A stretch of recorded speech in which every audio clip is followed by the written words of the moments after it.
Vamos falar de expressões algébricas. Você sabe qual é a diferença entre equação e expressão? Não? Então eu vou te explicar. Uma equação é uma igualdade envolvendo uma ou mais incógnitas, onde se deseja descobrir o valor desconhecido, isto é, o valor da sua letra. E uma expressão é um conjunto de números e operações onde a ordem de resolução é uma ordem pré-estabelecida.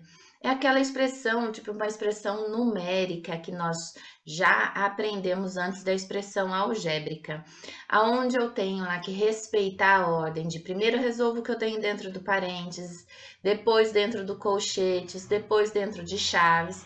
E em relação às operações, primeiro eu resolvo potência e raiz, depois multiplicação e divisão, e por último, soma e subtração. Lembre-se que nós lemos sempre da esquerda para a direita. Então, essa é a mesma forma que eu vou ler na matemática, da esquerda para a direita. Esta ordem é exatamente esta ordem de leitura, tá bom? Bom, e você sabe o que significa álgebra, já que o nosso tema é expressão algébrica? Álgebra é um ramo da matemática onde nós usamos letras para generalizar uma aritmética. Aritmética são as continhas que nós fazíamos, né? E fazemos até hoje. Mas esses números, então, são agora representados por letra. Então, quando nós temos letras, nós temos álgebra. Bom, essa variável, ela pode representar, essa letra, ela pode representar um único valor ou um conjunto de números, dependendo da situação onde ela for apresentada. Então, eu posso ter uma solução ou várias soluções, dependendo do nosso assunto. Bom, agora que a gente já sabe, então, o que significa expressão, que eu já sei o que significa álgebra, você faz uma ideia, então, do assunto que é expressão algébrica, sobre o que é que nós vamos tratar? Muito bem, se você pensou que uma expressão algébrica são expressões formadas por letras e números, né, variáveis e números, e sinais de operações, como nas expressões numéricas. Eu posso ter também parênteses, colchetes e chaves na minha expressão algébrica. Um exemplo aqui, olha, 2x mais 5y menos 4x. Isso daqui é uma expressão algébrica. Eu tenho número, letras e sinais de operações. Quando nós escrevemos 2x desta forma aqui, olha, observe que não há nenhuma operação indicada entre o 2 e o x. Isso quer dizer que existe uma multiplicação e ela não precisa ser indicada. Então, quando eu tiver um número grudadinho num parênteses ou quando eu tenho um número grudadinho numa variável, numa letra, significa que ali existe uma multiplicação e que não preciso indicar. Quando eu trato de 2x, eu estou querendo dizer que eu quero o dobro de um número, ou 2 vezes um valor.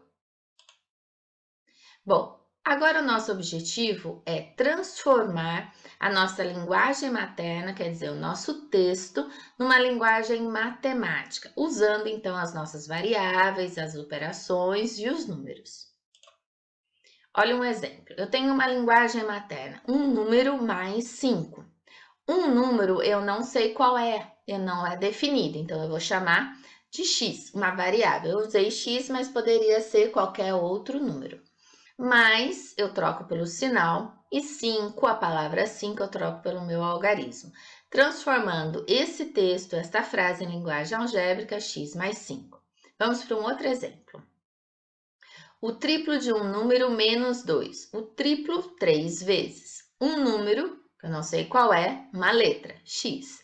Menos, sinal de menos, e 2, 2. Então, fico com 3x menos 2. Observe que aqui, olha, eu já tirei o sinal de vezes. A soma de dois números. A soma mais. Se são dois números, eu vou ter que representar por duas letras. Então, x mais y. A terça parte de um número. Lembre-se que toda vez que a gente fala em parte, terça parte, quarta parte, quinta parte, eu estou tratando de uma fração ou eu estou tratando de uma divisão, tá? Então, a terça parte é a mesma coisa que dividir por 3 ou 1/3, O D na matemática sempre vai fazer uma menção de vezes. Então, vezes um número que eu não sei qual é, uma letra. Então, 1/3 de x. O cubo de um número. Cubo faz uma menção à potência, a um expoente 3. Um número, que eu não sei o que é, uma letra. Então, x ao cubo ou x elevado à terceira potência. 60% de um número. 60% agora, a porcentagem, eu posso transformar de duas maneiras, ou eu posso indicar de duas maneiras numa linguagem matemática. Ou através de uma fração, então se é 60%, 60 é o meu numerador, e por, na matemática, é uma divisão, sinalzinho de fração, centagem é 100, então 60 sobre 100. E aí, isso daqui transformando em número decimal, 0,60, porque 60 centésimos. Então, aqui depois da vírgula, décimos, centésimos. Então, 0,60. Aqui eu indiquei como 0,60x, porque 60% de um número, e esse número não sei qual é. Aqui eu poderia usar outra variável, A, V, W, a que você quiser. Poderia aqui representar, então, por um decimal ou uma fração. 30% de um número. Olha, observe que agora eu representei por uma fração. 30% transformei numa fração, 30 centésimos, faço a minha simplificação, dividir por 10 numerador e denominador, passo a ter 3 décimos. Então, 30% de um número é 3 décimos de x. O dobro da soma entre esse número e x. O dobro da soma, o dobro de uma soma entre esse número, que eu não sei qual é, x e 8. Então, olha só, o dobro da soma, isso daqui indica que a gente primeiro vai ter que resolver uma soma para depois calcular o dobro. Por isso que agora, obrigatoriamente, a minha soma tem que estar entre parênteses. Lembra que a gente comentou lá no começo sobre a expressão? Então, o parênteses indica que eu tenho que resolver primeiro. Aqui eu estou dizendo para você, olha, resolva primeiro o que eu tenho dentro do parênteses, depois multiplique por 2. Por isso que é o dobro da soma. Olha aqui, ó, lembra que eu falei quando tem um número grudadinho a um parênteses é uma multiplicação? Então, aqui eu tirei o sinal de vezes e deixei grudadinho, isso indica que é uma multiplicação.